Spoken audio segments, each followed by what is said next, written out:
సోమిరెడ్డి చంద్రమోహన్ రెడ్డి పోయిన చోట ఎత్తుక్కున్నారు, సాధించారు.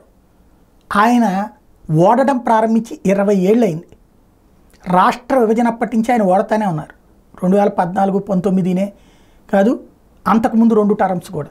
అందుకనినే ఆయన్ని అసలు టిక్కెట్టే ఇవ్వకూడదు అన్నటువంటి స్థితిలో 2 సార్లు ఓడినటువంటి వాళ్ళకి టిక్కెట్ ఇవ్వము అనేటువంటి ఫార్ములా ఉంటే సోమిరెడ్డి విషయంలో ఎగ్జంప్షన్ ఇచ్చింది తెలుగుదేశం పార్టీ అధినాయకత్వం. చంద్రబాబు గారికి మాత్రం సోమిరెడ్డి పట్ల నమ్మకం ఉంది.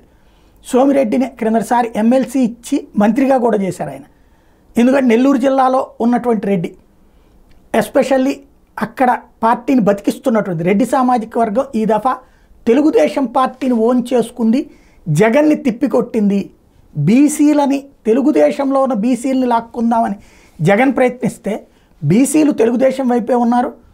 జగన్ వైపు ఉన్నటువంటి రెడ్లు వైసీపీ వైపు నుంచి అటు తెలుగుదేశం వైపుకి వెళ్ళిపోయారు. దానికి సాక్ష్యం వేమిరెడ్డి లాంటి వాళ్ళు అవతలకు వెళ్ళిపోవడంతో బిగిన్ చేస్తే రాయలసీమలోనే దారుణమైనటువంటి పతనం. నెల్లూరు జిల్లాలో రెడ్లు ఈ దఫా కాకాని గోవర్ధన్ రెడ్డిని కాకుండా సోమిరెడ్డికి పట్టం కట్టడం అన్నటువంటిది కీలకమైనటువంటి పరిణామం.